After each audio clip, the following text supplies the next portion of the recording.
Institute, for Buddhist Studies of Kathmandu University. And the guest lectures this fall focus on the artistic practices as a way to make a bridge between textual studies, language studies that we do here at the Institute, and day-to-day living. So they are part of a Buddhist art class who is also named Embodied Ethical Wisdom in Action. So you get a sense of what we're trying to do, really, like from learning concepts, trying to embody them. That's basically the idea. So for the next 8 Thursdays, at this same time, on every Thursday, we will have a variety of guests. And so we will warmly invite you to join us for this. Next week, we will have Steve Tibbetts, who a well-known musician who will speak about the notion of interdependence and spontaneous accomplishment in Tibetan Lundrup. But tonight I have a great and very special pleasure to welcome Sukhi Barber, a sculptor originally from England, where she went through former art school. I met Sukhi decades ago as we were both studying texts and Tibetan language and translation here in Nepal, where she pursued her training in stone carving and bronze casting in a very traditional way for 12 years. Tonight, we would both like to dedicate this talk to Peter Shefranek, a passionately devoted student of the Dharma, a translator, a Dharma brother, who just left us about 10 days ago. So please welcome with me my very dear friend, Sukhi Barber. Thank you. So I should share, I'll just say a couple of words. It's a great pleasure to be here. It's so wonderful in these times of Corona that we can experience the blessings of having these global meetings. Thanks to these unfortunate circumstances, like true practitioners, we transform them into something auspicious and full of wisdom. So it's a great pleasure for me to be here. The student that we're dedicating this lecture to, Peter Shafranek, he was my husband and my partner for 24 years. So I feel him very present, and he loved it when I spoke about my art and when I shared my inspiration. And so it's a great pleasure to be able to be with you and do this, and to feel him also smiling down and encouraging me. So I hope you enjoy it. It's a little bit of an overview of my creative process and how I've developed my style and what my thinking was behind that. So I'm going to attempt to share my screen and we'll get to some photographs.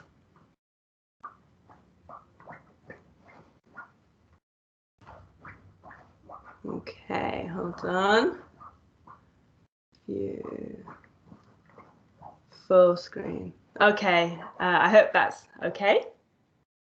So this is just a little blast from the past for you guys who are in Kathmandu. I thought it might be a nice one to start on. This was the first year I was in Kathmandu in '96. And this is the view from the back of our house, which was on Mountgal Road, back towards Kopan Monastery there and Nagigompa. So that's all of Chabil, basically. It was all just fields and green and beautiful. So that was my beginnings in Nepal. As Deanne had said, I did my sculpture training in London, and after completing a degree in sculpture, I went straight to India for a year, and in the last 2 weeks of the year I met Peter, my husband, who had this apartment in Kathmandu. So in '96 I ended up in Kathmandu, and it was there that I started to work with bronze. This was the roof that I worked on with a wonderful family in Patan, generations of artists working with bronze.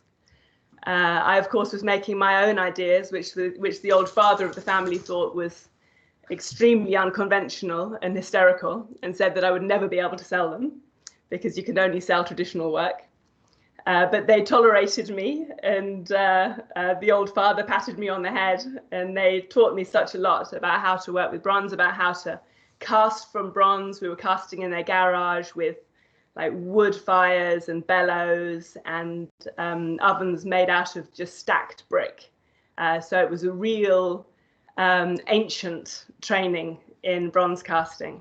And although I'm casting now in a foundry in Germany, which is super high tech, I'm really grateful to have that basis of really learning about the process of casting and what that is. So I was living in Kathmandu, and I had many friends coming to visit me over the years, and many people would say to me, you know, I feel a strong connection with Tibetan Buddhism, with meditation, with Buddhism in general. But I find the iconography and the tankers kind of alienating. I don't really understand the symbology they use. I don't really resonate deeply with it.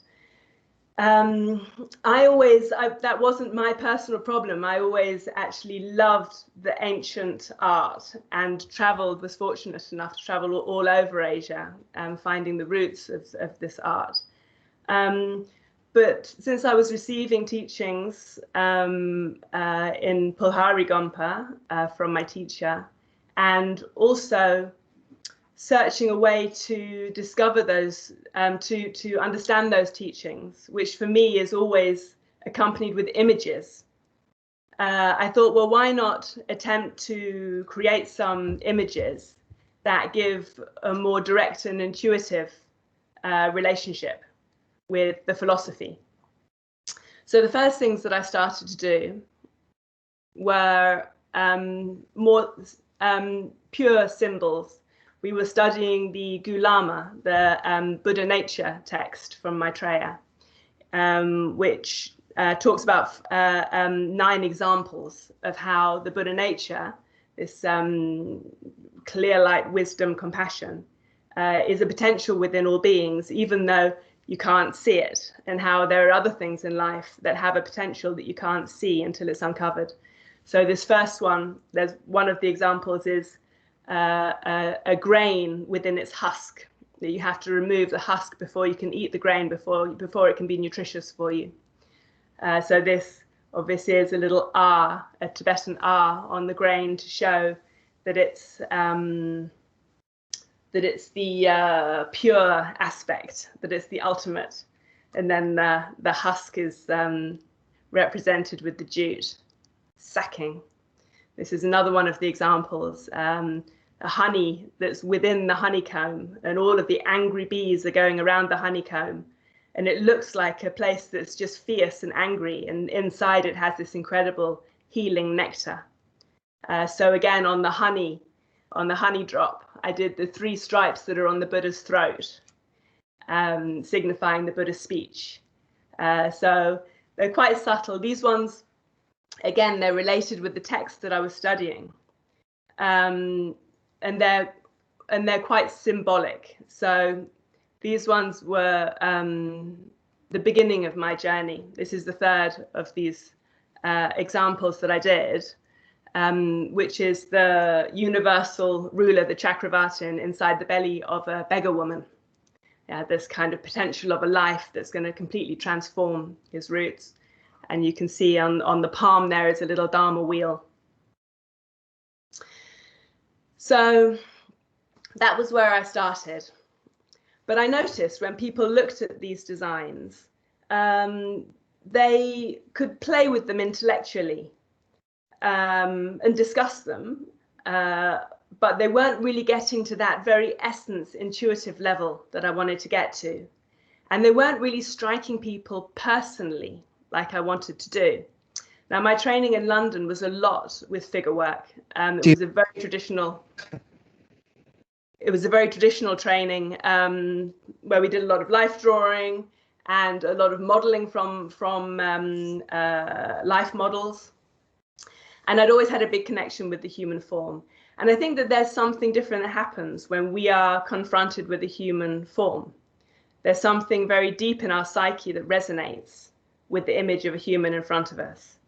And it's almost like a mirror that we'll compare ourselves to that human, or look carefully at their face to see what they're feeling or what kind of state they're in. It hits us, really, it gets under our defenses and gets past our intellect to somewhere that's much more emotional. So I was inspired to use the human figure.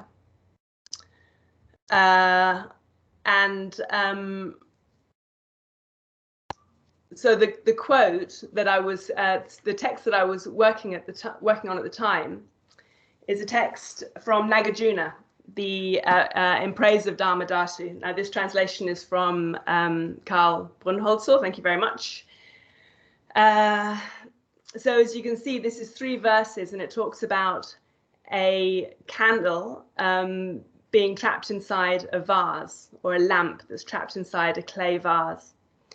And go through the verses, the vase has more and more holes poked in it, and more of the light can shine out. In the beginning, when the vase is very thick and solid, you can't see the light inside. Then in the final verse, the vase is so full of holes it just completely disintegrates, and the light can shine unobstructedly. So this was my first idea, using the human form, in which I took the human form to be kind of a symbol of our identities that we carry with us, and all of our habitual tendencies, and all of those trappings of the story we tell ourselves about ourselves, and the weight that it creates around us, the way it makes us feel separate from other people and distinct. So taking the human body as that symbol, then I gradually, as Nagarjuna advised, put more and more holes in it, so that more and more of the inner light could shine out. And so you could see this as more and more of the ego clinging being shifted and being made more and more subtle, and of the negative emotions and of our habitual reactions to things all becoming less solid and less compulsive, so that purity of our true nature can shine out. Now, it was important to me, you can see in this last figure, that the face is still quite intact all the way up until the final stage. Of course, there's one more stage after this that I can't show you, which is that the figure has completely disappeared, but you'll have to take, I'm sure you can intuit that one. So it's important when you're making work with a human figure like this, that the person who's standing in front of it can see that it's not a painful process, that the figure isn't suffering, that the being in the image is not suffering. So, and we identify so strongly with the face to see what kind of energy or what kind of experience the person's having.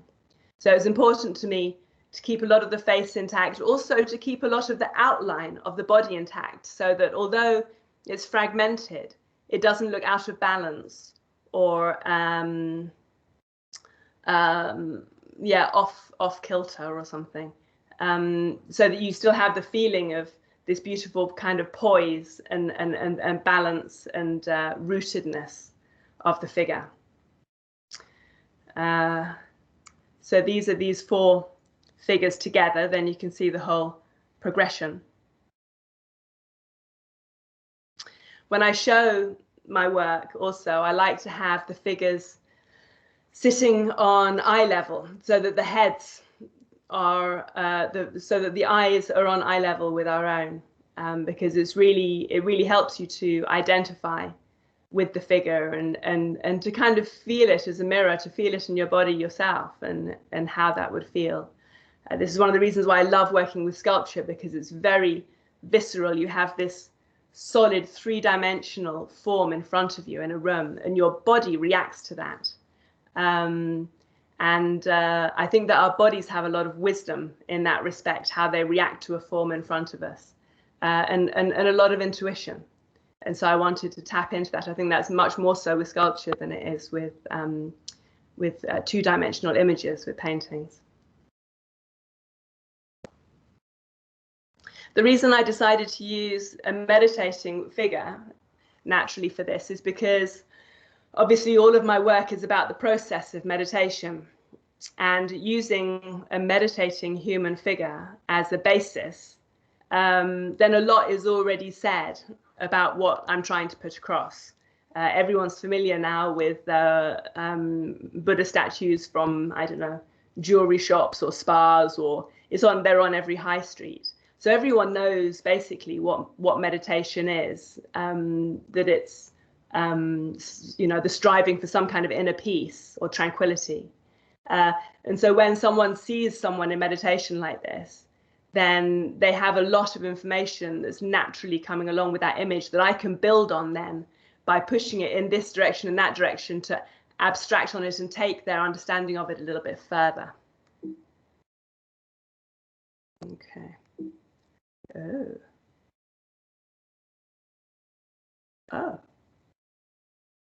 Oh, what happened there?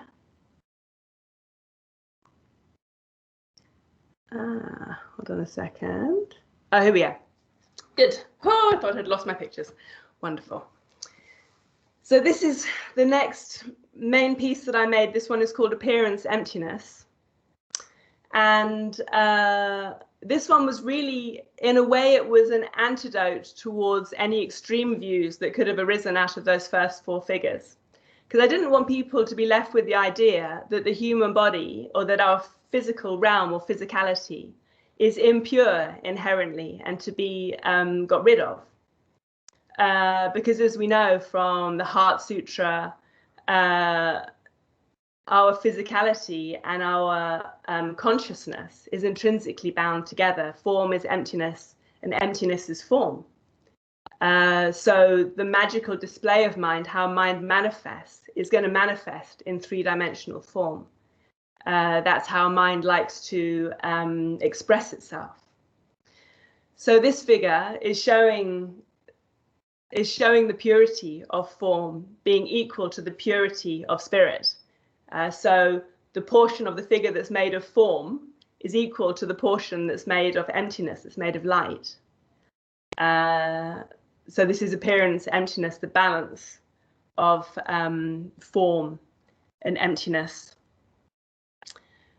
The two truths, the manifest truth and the ultimate truth, always going hand in hand, always relying on each other.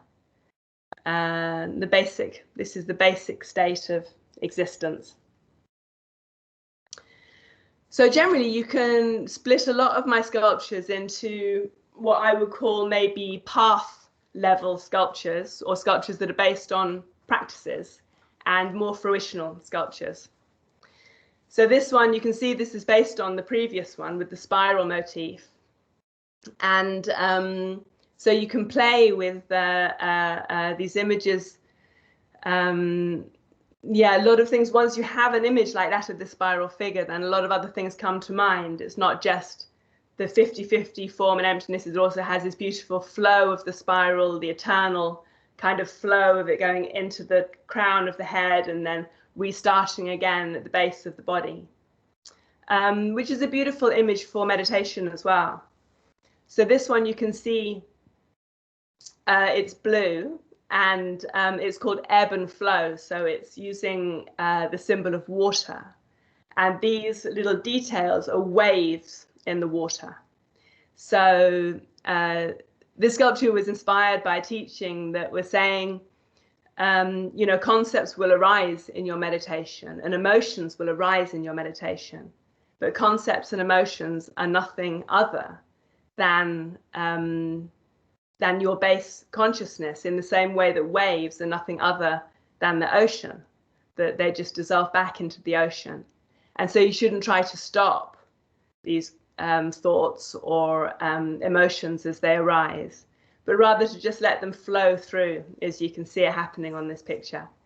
as you would let a wave just flow through and break and dissolve back into the ocean without clinging to it or without trying to analyze it too much.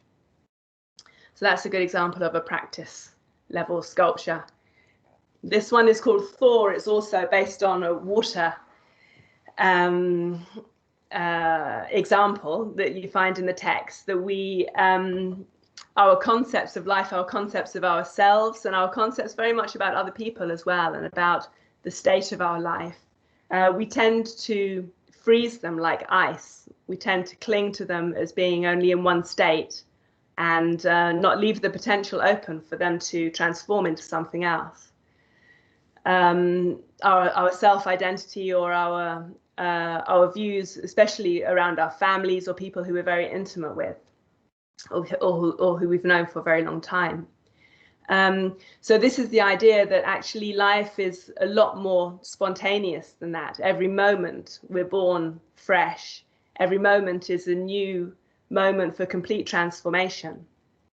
And so this image is of a figure made of ice. And as he meditates, these concepts are slowly dissolving and turning into the flow of water.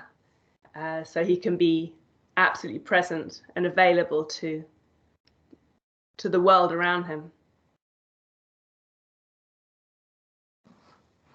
Another elemental one, this is called Beatific Blaze.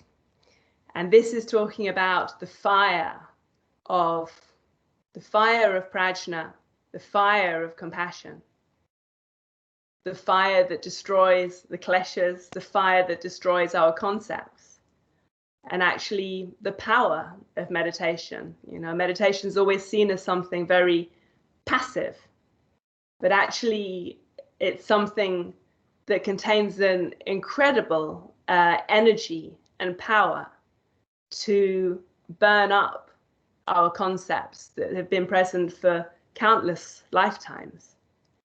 And just this simplicity of sitting in the present moment holds this incredible kind of furnace of a purifying power. Again, you see this fire is originating in the heart. A lot of my sculptures originate in the heart because we're so focused in our heads and in our intellects. And intellect will always keep things at arm's reach. You know, it will always be able to play with ideas without ever letting them truly become part of our being, become part of our hard wiring. Whereas the heart is much more intuitive. It's much more in the present moment, and through loving kindness and compassion, then even with the most powerful practices, like this sculpture is signifying this flaming power of meditation, we stay absolutely in a place of softness and kindness and compassion. All of our practices is for the benefit of beings and for the benefit of ourselves. Another nature symbol, this one is based on plants. This symbol of the meditating figure is so beautifully rooted on the earth. And then the head in the heavens, accessing all of the spaciousness of the sky. So I wanted to play with that a little bit, of this beautiful sort of groundedness at the same time as having the openness to the present moment and to receive the blessings, you know, from our practice and from our gurus and from our lineage. This figure is called, what's this figure called? I've just blanked on it. Crystal clear. So as you can see in the head, there is a cut crystal. Now this crystal has facets, which means that when a light hits it, it will create rainbows on any surface that's near to it. And this is also a wonderful textual example for the mind, because the mind, in its essence, is completely pure. It has no color, it has no form. But when the mind is stimulated, then it can create in its magical display whole worlds, everything we've ever known. So in the same way, crystal, which is completely pure color, pure of color, and light, which is also pure of color, just a white light, can hit the crystal and then create rainbows. So this is talking about the creative process. It's talking about the magical aspect of how we're creating this present moment and how we create our lives. This is dynamic equilibrium. This is the only dancing figure that I've made. A lot of people were coming to me and saying, you know, I love the idea of meditation and I love your sculptures, but I don't have time to just sit down on a cushion. It seems so indulgent. I have a family, I have a job, all of this stuff. So I wanted to make a sculpture that shows that actually meditation can be done in every situation, and that it's just, you know, the direct engagement of your mind with the right motivation. And so this figure is dancing, which is a wonderful way also to engage body and mind in a meditative state. And you can see that there's areas that are broken through. They're all little tiny meditators in those areas of network.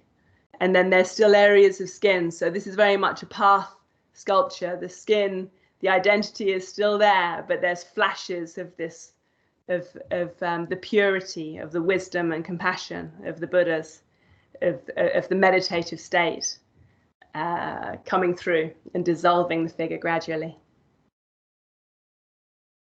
This is the same idea, but as a seated figure. There's still areas of skin, there's still, the face is very much intact, the identity, the hands that we use for so much of our work. But gradually from the heart outwards, you can see that the light is shining more and more.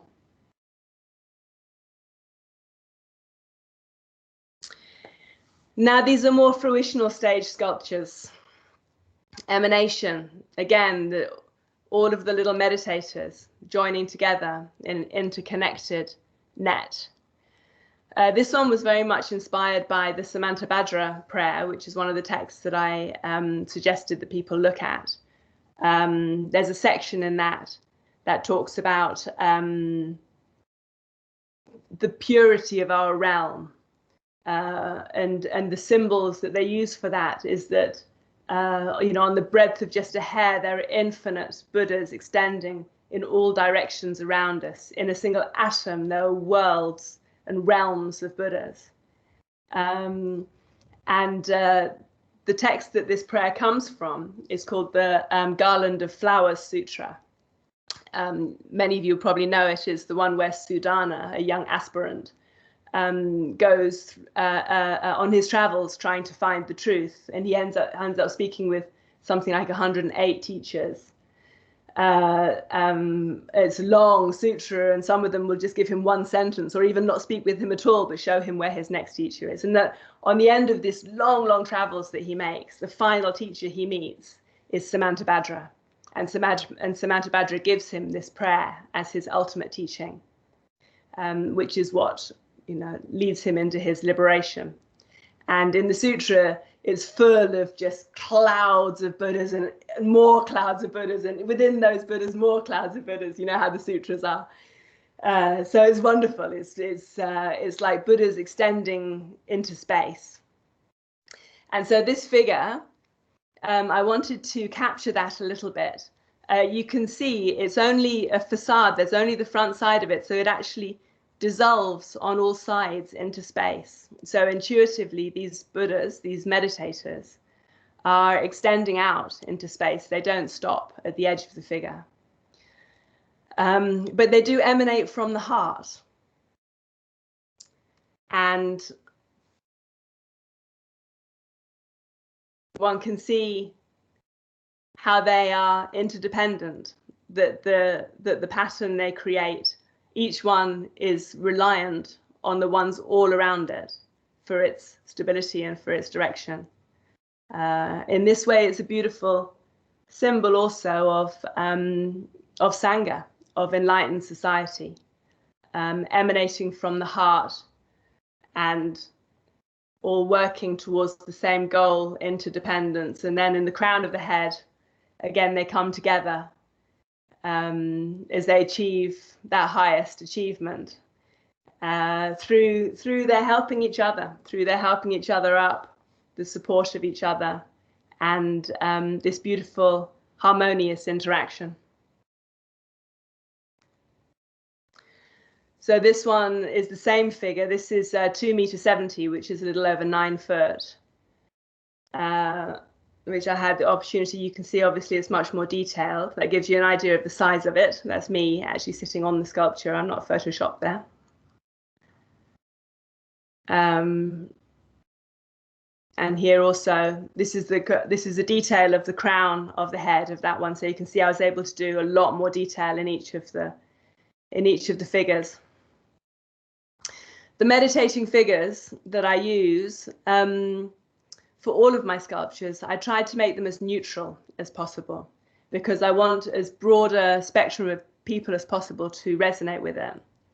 I'm asked a lot why I use a male figure. Again, to try and be neutral. Unfortunately, in our society, when you do things sort of outspokenly with the female figure, you're automatically making some kind of political comment about gender. Whereas we're all used to seeing male figures. The Buddha is always represented as a male. And I wanted it to be really, to be the purest symbol of mind that I could create, and not to get mixed up in discussions about duality, about gender, which is really, when in terms of mind, isn't really relevant anymore. Again, as the features, I tried to make the features not necessarily one ethnic group or another. That's why it has no hairstyle. It has no defining marks or traditional garb around it, to try and make absolutely the purest symbol that I could possibly achieve. So again, my work is centered a lot around the heart, and this one is called Focus. So this one is talking very clearly about where we need to have our focus in this day and age, in an age when we're all too bound up with the stories and the distractions that our intellect can provide for us. And there's something, this figure is very simple, it's very unadorned. And it is, this resting in the heart is resting in simplicity. And there's a great power in that. This one is called Sunshine, again, a fruitional one. Again, focusing on the heart.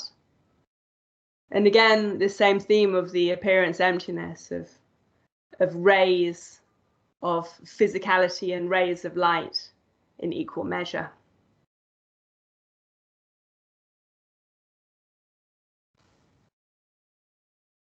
Radiance, similar idea, a dynamic, clear light, radiance, emanating from the heart and gently dissolving our clinging to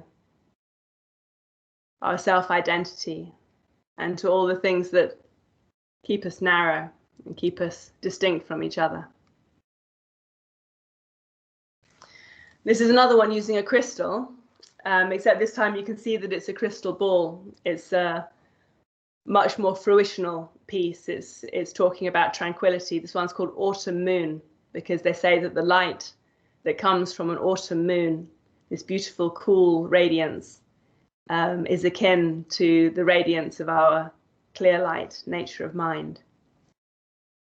So you can see here I was going for balance, and also this half moon symbol. This is the back of the same piece. So all of the rhythms and symmetries of it are very much in balance. And from the back, you can see almost the whole crystal ball. So that's talking about the clarity of the crystal, the clear light nature of mind. Temple. Again, I'm dissolving more and more into the clear light.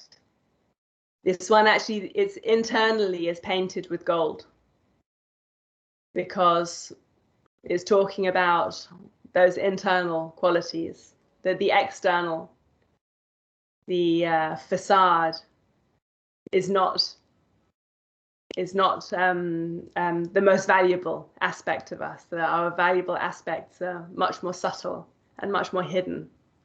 But then again, here now you can see the gold is exposed. This one I call temple also because the two channels in the center were very reminiscent to me of the stupas especially in Southeast Asia.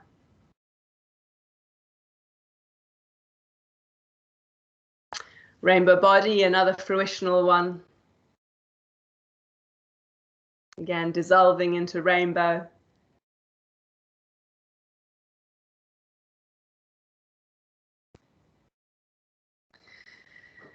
And then this is the last one I wanted to show. This again is actually inspired by one of the verses from the Samantabhadra prayer of excellent conduct, that our aspiration prayers pervade all of space, and may they affect all beings throughout limitless space. This one is called Universal. And so you're talking about how this nature of mind that we have is the universal nature of consciousness. So any beings throughout limitless space, when we meet them in this space of wisdom and compassion, of clear light nature of mind, then they will have the potential to resonate with us in exactly that same space. That consciousness at its very basic nature is clear light. And so it connects us with the stars and connects our prayers throughout space. It's a universal principle.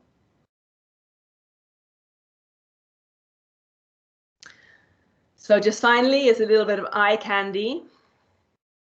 This is where my large emanation, the one with all of the little interconnected figures, that's where he's staying now in Ibiza, in this beautiful network reflected in the water. That's him lit up in the evening in his mandala. It's a great joy for me when the sculpture really finds its place and can really shine. Yeah,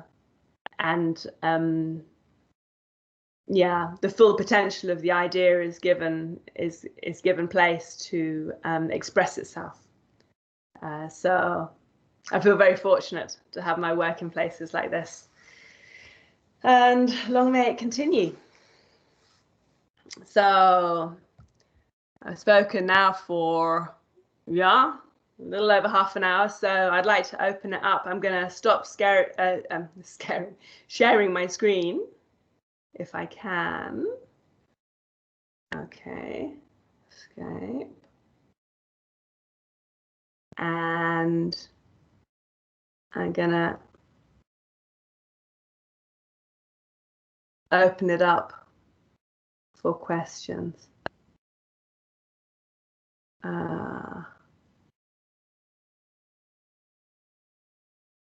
Okay, I think I've stopped.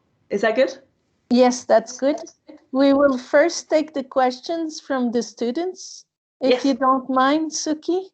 No, absolutely. Fire away. And then after that, we'll open it since it's part of the course. Yeah. So Shriti is the first one, yeah? Yes. Hi. Hello. Thank you so much. Very inspiring. Hi. Your art is very inspiring. Thank you so much. I have a hypothetical question. I would say rather a philosophical query. from my end. So yes, I'm excited to hear what you have to say about it. So in practicing art, why do we tend to represent it with forms that look specifically human, like one head and two hands and 2 feet? And what does it mean for you when we say formlessness? So yeah, that's my question. Thank you. Right. Yeah, thank you. Thank you for the question. This is something that I also have spent a lot of time contemplating. And obviously my work does dance that line between form and formlessness. And I actually try more and more to reduce the form as much as possible, as you can see in a couple of those final pieces. For me, like I said, the human form as a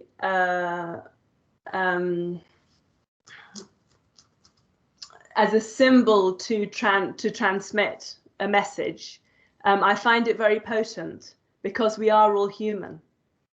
So, like I said, for me, using that human form in comparison with doing things that were more symbolic, like at the beginning of my journey, I found it actually communicated on a different level to people, that they were taking it much more personally, and I would get a lot more personal reactions from my work. Some people find my work quite disturbing, especially the ones with the more spiky bits, or you know, they'll see things that from their own kind of background or concepts around impermanence or around their physicality. They'll see things that are more disturbing in my work. But I love even that because it's a strong visceral reaction. You know, it's got past their intellect and onto an emotional level. Now, the whole thing about formlessness in art is it's difficult, and there is certainly a place for that. You know, I think certainly for the naturally more contemplative mind, and even things like a very sparing sort of calligraphy or that kind of spontaneous art, I think is much more towards the formless or the transient. But I wanted to, you know, for my work, I wanted to hammer the point home a little bit. I wanted people who were less able to be able to resonate with it, who still needed that physicality to hold on to, but who could maybe get an intuitive message from my work. People who'd never come across meditation can stand in front of one of my sculptures and have a very intuitive reaction to it. I'm sure that can happen with all sorts of art. So yeah. So the formlessness in my art is always a contained, kind of channeled formlessness. That's what I would say. Sure. Thank you. Yeah, thank you.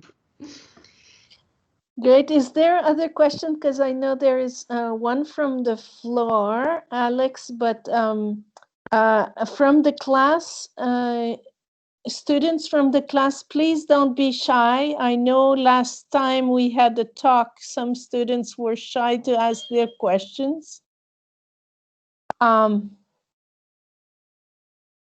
right, so we'll go with Alex because you're not coming forward, but let's start.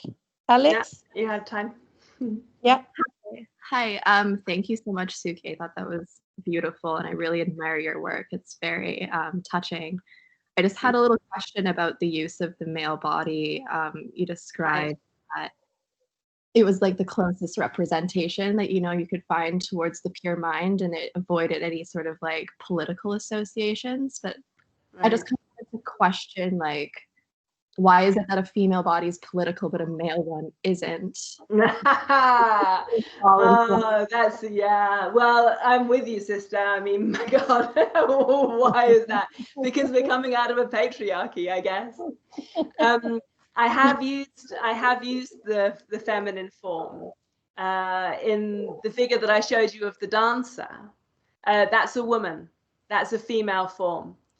And for me, it was important to use a female form for that, because I think that the feminine energy is much more, because we have this very sort of strong creative force within us, of creating life.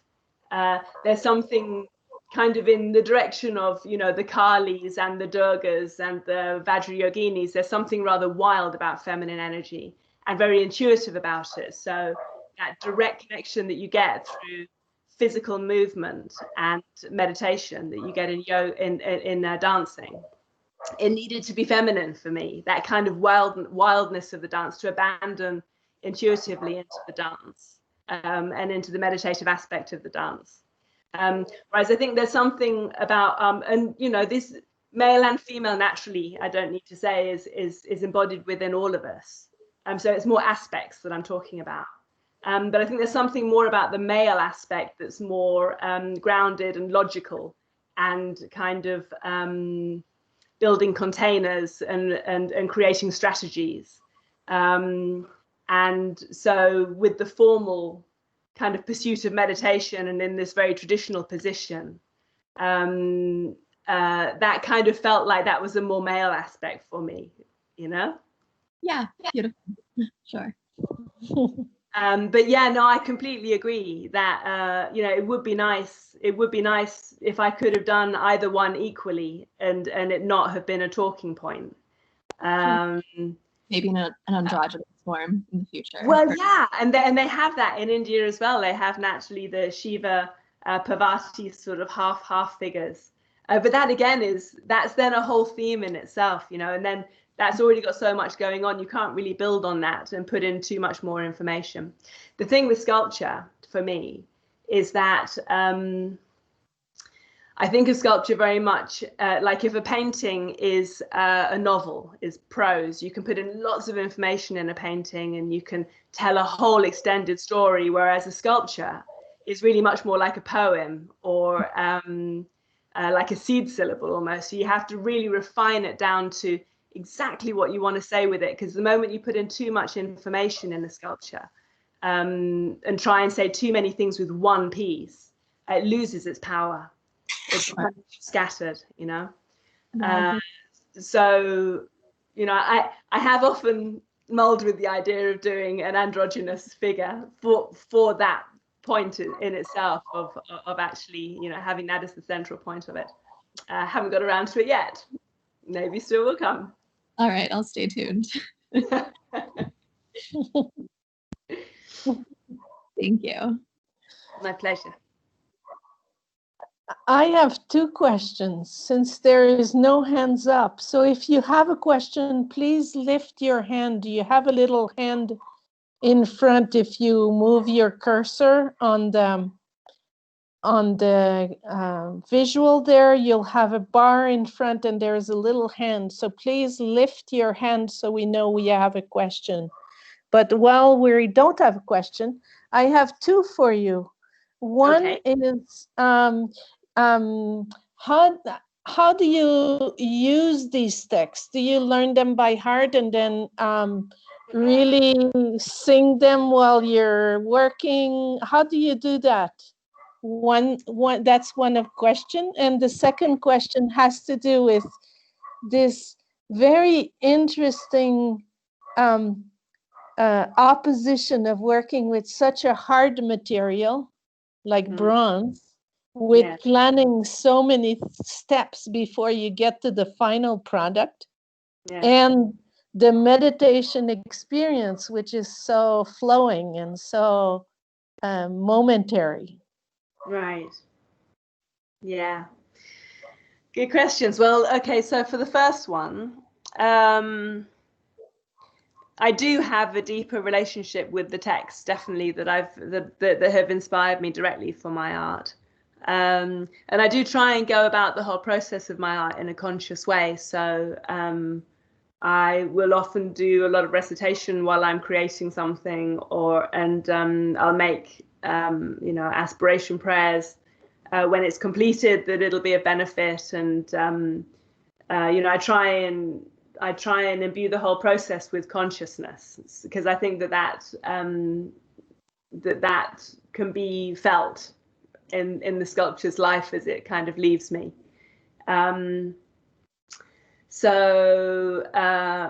Just in general, I would say that I do have that kind of approach. And the text, I mean, a lot of my sculptures are inspired by just a short quote from a text, like an individual teaching or something.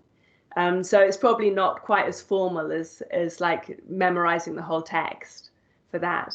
But it's more like it was my process of how to understand the teaching. Like I said, often if something is given in a symbolic, if a teaching is given in a symbolic message using maybe the elements or some kind of physical symbols, or even more subtle, I would often sort of try and comprehend that teaching through an image, translating it into an image of like, or even like the experience of meditation, like the energetic experience of meditation. You can see that a lot more in the later works. It's much more subtle than something textual. It's like the feeling of that type of meditation, or of what you're aiming for with that type of meditation, that I'm trying to bring across. So the people who are not learned in these traditions, or have had any schooling in philosophy or meditation at all, can kind of get that intuitive feeling of direct experience, rather than kind of clinging too strongly to the text. And the process, well, it is a long process with sculpture. I'm the kind of person who enjoys the process, because I like to work with my hands, and I find that a meditation in itself, to actually be doing something which takes a long time and which doesn't necessarily need you to be intellectually engaged with it all the time. You can be very spacious about what you're doing, and you can, listen to teachings, or you can recite, or you can sing as you're working. And I love that kind of, I love the meditative state of having a few hours of that kind of work ahead of me, and knowing that there's nothing else to be done but just this work with my hands, and sort of that gentle focus on it. So I'm not really the type of, it's just, and that just comes down to character, I think. I'm not really the type of character who likes to create things very quickly and wants to do everything in one moment. I enjoy a long process, and I like to see things grow. And I love this process of working with bronze. I never would have thought that I would end up working with metal. But actually the bronze process suits me very well, because you're working mainly in wax directly. Which I can model because my training is in clay, so it's very similar with the wax. And then because you can like put a structure of plaster inside the wax, so you have a solid form that you can cut away or build up as much as you want to, and it stays stable. And then once it's in bronze, then it's strong again, so you can actually make very, very delicate forms of dissolving or transcending using this metal, because it's so strong. And as I said in my quote on the poster, I love the idea of using such a enduring material for something that's so ephemeral and so ungraspable. If you can have the feeling of this heavy sculpture looking kind of light and weightless and ephemeral and dissolving, then you can transfer that same feeling onto all of the seemingly insurmountable obstructions in your life. That they're all, if even bronze can dissolve like this, then there's nothing that isn't mind. There's nothing that is that is truly an obstruction, basically. And I love, the tradition of bronze. I traveled in Asia a lot, and in India a lot. I was living in Kathmandu for 15 years, and my husband was a tour guide. So we traveled all over Southeast Asia and Tibet and China and India a lot. And there's such an amazing ancient tradition of bronze, especially in India and China. And it's such a warm metal. It has such a life. It's earthy, and it has kind of a life in it. It's not kind of cold and unemotional. It's like an emotional metal. It's warm. It's warm in your hand. It gets warm very quickly, and it's a soft metal, and it resonates. It has so many beautiful qualities. I really think of it as a living material, and it is a living material. When we do the patination on it, which we do now through chemicals, because then you can very quickly get the effect that you're looking for. But basically what the chemicals are doing on the surface of the bronze is they're having a reaction within elements that are inside the bronze to bring out these colors. So the potential was within the bronze already to create these colors.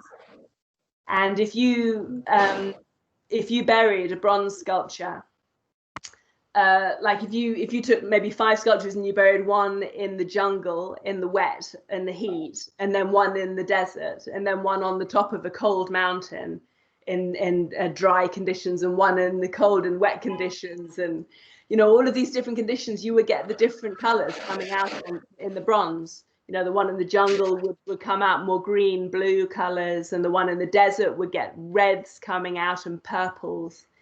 And so basically with this patination, you're just kind of accelerating that natural process of the living bronze. And if you don't stop that patination with some kind of wax or varnish, then just in the oxygen, it'll continue developing different colors, and it's a living material, which I think is really Wow, that's really great to hear you about this.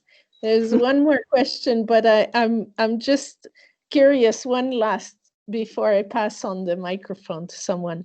I was really taken by this Samanta Bhadra version, small or large, because I thought maybe by doing it, by actually creating it and having your hands on this sculpture and making it happen, that it also, the process of creating it is also yielding insight.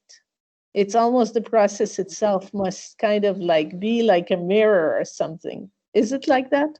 Definitely. And actually, it's interesting you say with that particular sculpture, because it was a very organic process how I built it. When I first constructed it, I started at the heart and started constructing out, and I knew that I wanted it to dissolve on either side and not be a complete enclosed figure, because I wanted to have a very pure kind of mandala on the front. I didn't want that offset by another layer behind it, and I wanted it to sort of dissolve into space. But as I was building it and getting up into the head, then I was thinking, well, how do I resolve this in the head? And then just very naturally, the figures came together in that beautiful kind of crown chakra motif, which is a complete surprise. And it was really like, oh my goodness, this sculpture is teaching me. Isn't that wonderful?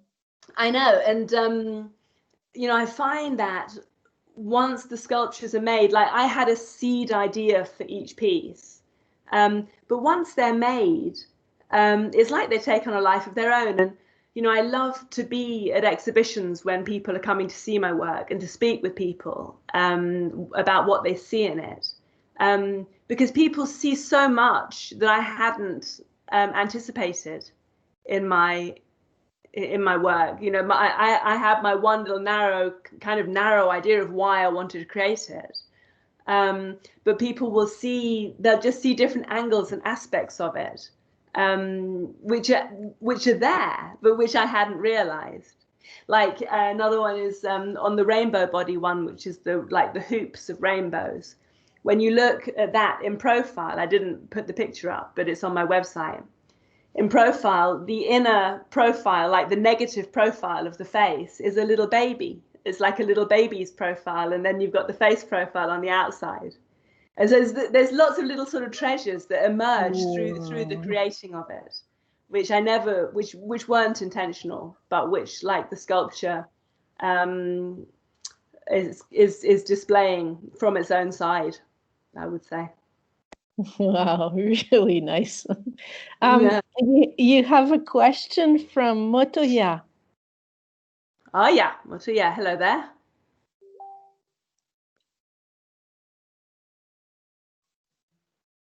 Hello, Sukhi. Can you hear me? Yes, I can. Hi there. Okay, hello. No, I found many of the images very inspiring. So thank you very much for sharing your works. My pleasure. And yes, no, I found that most of the images are very like a transcendental image of the body. And then, but in the same time, if we look at our, how do you say, our everyday life or our realities, our body gets sick and our body, at the end, we die.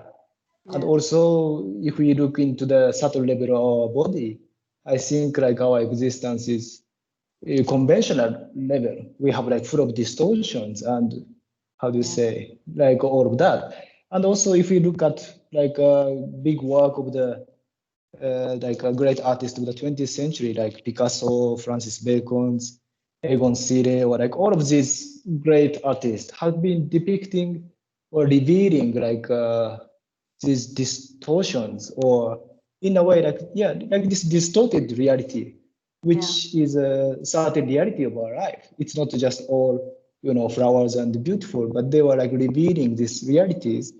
And in the same time, I think they were kind of transforming this reality into a sacred image, not just vomiting out just the distortions.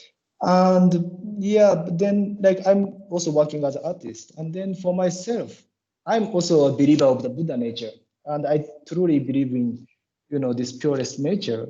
And I also feel like I wish that art, because all this work of the Picasso, etc., I think they have revealed the realities, but maybe they didn't necessarily give in a way like a deep sense of hope of our humanity, or and so I wish to bring art into that place, not just saying that we are all distorted and just madness and everything.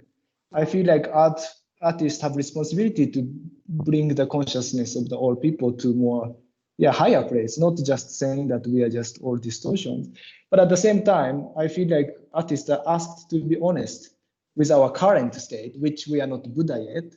We are, if we look into our everyday life, we have also all like distortions in our body and mind. And I feel like it's important for the artist to kind of, how to say, deal with that side also.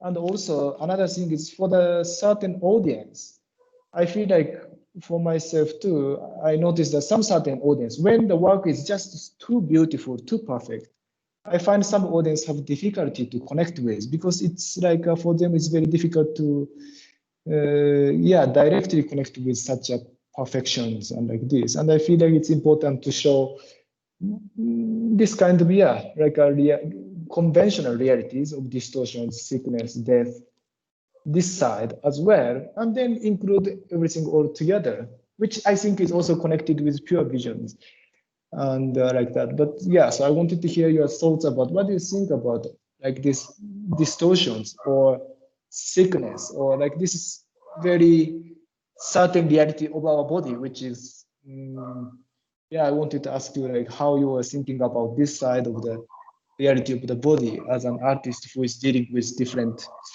as an artist who is dealing with with the forms and the body. That's my question.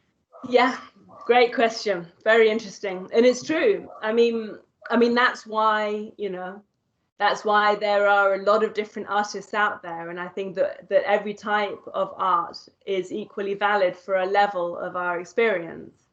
And you mentioned Schiele. you know, I've done a lot of life drawing, and he's just, I mean, he's absolutely exquisite in the way he brings out that kind of vulnerability of the human form, and this beautiful kind of delicate distortion and vulnerability. And you know, I think it's important to have art that reflects the fragility and the vulnerability of the human condition. I think that's very true. At the same time, as you also said, alluded to, it's important to have some art that will lift us out of the mundane, if you like, and show a more transcendent potential.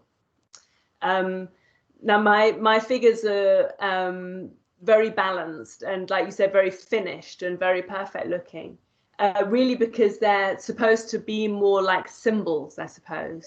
They're not really so much like everyday living, as much as kind of symbols in the same way that in practice maybe a deity would be a symbol that we would meditate on to aspire to be in a pure body. You know, the deities are always very beautiful because and they have a lot of jewelry and details that you must think of, because all of that cuts through our clinging to our self-identity as being something that's flawed or impure, you know. And when you're meditating, then you need to let go of those concepts of being flawed or being impure, because it's not relevant in that moment. In that moment, you're focusing on the pure nature of your mind, which is always perfect, and it's complete and perfect and pure. So to have symbols that kind of put across that level of transcending of all of the details and all of the worries and all of the suffering of human life, I think it's important to have them on a, you know, even if it's just on a symbolic level, and it doesn't, you know, it doesn't undermine or disregard the experiences of our daily life and how, you know, we are embodied beings and how we struggle with that sometimes, and how sickness will come and how death will come. But what it seeks to do is maybe shift our clinging to that a little bit so that we don't identify with it too strongly. So, you know, I've just been through now the passing of my partner, you know, him leaving his body. And so I have this, it's a very relevant topic for me right now. But we were both, you know, in the Dharma for a long time, and, you know, absolutely clear in the certainty that this body is a mentally created thing, and that, you know, the consciousness that is actually the center of our creativity and of our path is pure. And you know, it's the pure potential of creativity. And actually, even all of the illness that my husband went through and all of the aging of our bodies and all of that is all actually, you know, just part of the magical display of mind. Is also pure, because it's all mind, and it's just mind trying out different ways of being, you know. So we tend to carry this kind of load on us of being human, and all of that embodies and all of the sufferings and all of the, we tend to carry that rather heavily. And when you know that the mind is something pure, and that this is all being constructed as like something for us to learn from, and something for us to use, and something for us also to find beauty, the beauty within, as Shile does, and so many of these great artists, then you don't carry it so heavily, and then you can let it go more easily at the end as well.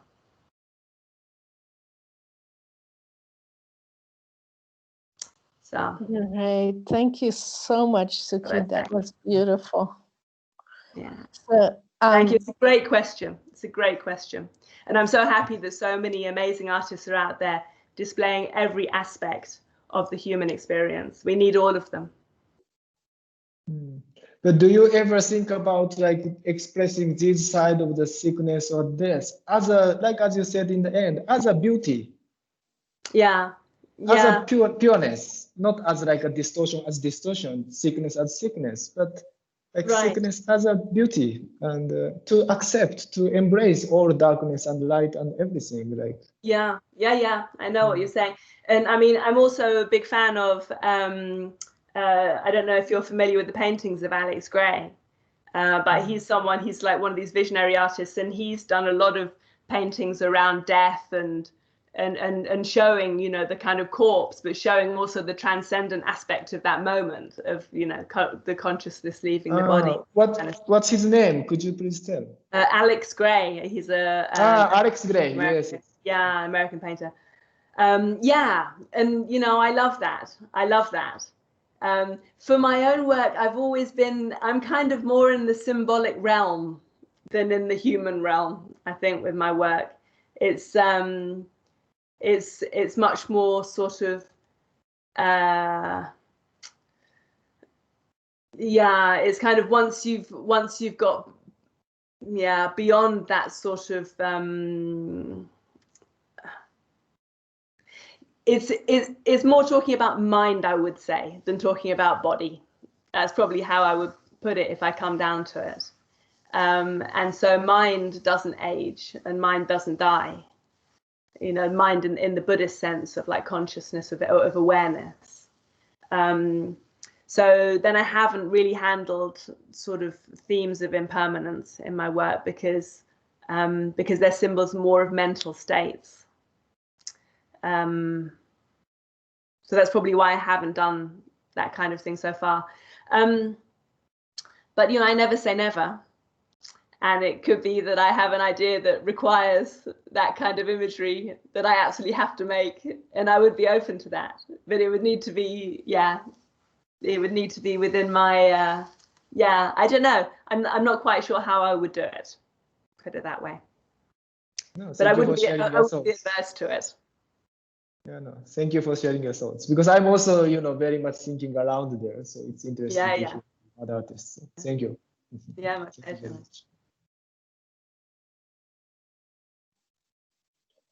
So thank you. That was a great question.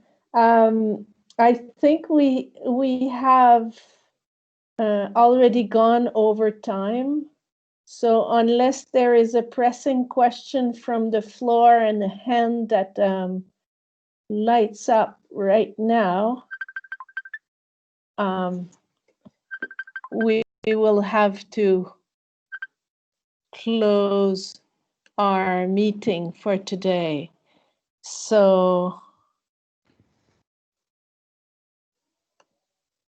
I will say thank you very much, everybody. And definitely thank you to Sukhi for such a wonderful presentation. I had seen some of your work, but I hadn't seen the extent to which you've been working. And it's quite wonderful to see that.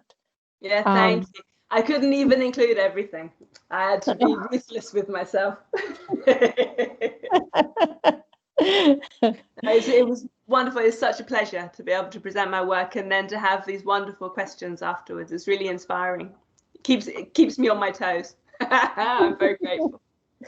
Great. So what I will might be there is one more message. So thank you for your talk. We're receiving that from the floor. So we will close now, but because there are many friends of Sukhi who are present, if you want to have a little chat, please stay on, but we